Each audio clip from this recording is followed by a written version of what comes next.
hello. So can you please tell us more about your game? Some quite unique style and really quite good-looking graphics. So you have maybe some cool designers or guys who work with graphics. Can you tell us please more? Yes, well, Herald is an interactive period drama about 19th century colonialism, and it plays a bit like a mix between a visual novel and a point-and-click adventure.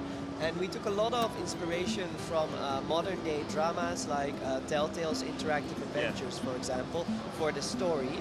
And in this game, we wanted to explore a 19th century setting, so we actually did a lot of research about 19th century Britain and India, because those art styles were the ones that we wanted to particularly use in the game. As you see here, the Eastern Colonies, which is a fictional colony in our game, is heavily based on India, and we inspired all the colors and the textures on Indian patterns and styles. So our art director, Aida, drew all these characters that you see here in multiple layers to let you, as a player, see the reaction of what they think about you when you ask them questions or when you talk to them. Yeah, like I really like this animation. Really cool looking, Yes, it's like she nods and she breathes and she blinks and like he's a bit like, huh? You know? Very subtle, but it helps you with the emotion and the understanding of what's going on.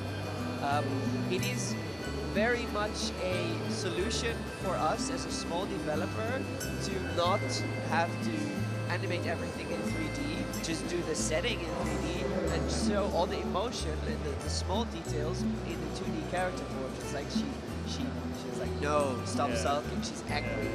And you can really hear it in her voice as well, because the entire game is voice acted. So we have over 12 different characters of 7 different ethnicities, and they all talk to you while you go through the game. It will be a mix of gameplay. As I said, it's a mix between a classic point-and-click adventure style game and a modern visual novel, like a Japanese kind of style. That's why we have all this this visual novel style with lots of characters, an interactive drama based on dialogues. That's like 50% of the game, so you make decisions and the game reacts to those decisions and it changes the story. So for example, if you choose to kill one character, they won't show up in the rest of the game, or you could save them and have them as a friend, for example. Cool.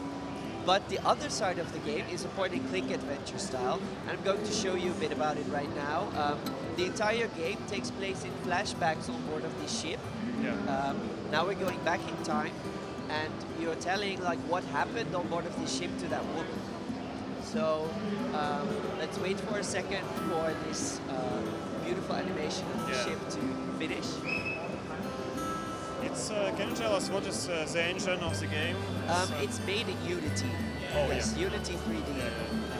All the 3D artwork is made in Blender, by the way. So the other part of the game, aside from the storyline, is the quests of this game. So you have notes, and in the notes give you a quest. So in this particular demo for Gamescom, you had to find a missing gun before the captain finds it, because they were not allowed to carry guns, only special people were, and the gun is missing.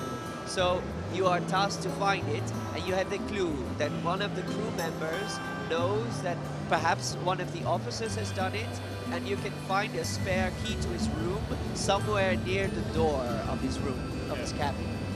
So you walk around in this game with classic point-and-click style by clicking on the floor and letting the character move.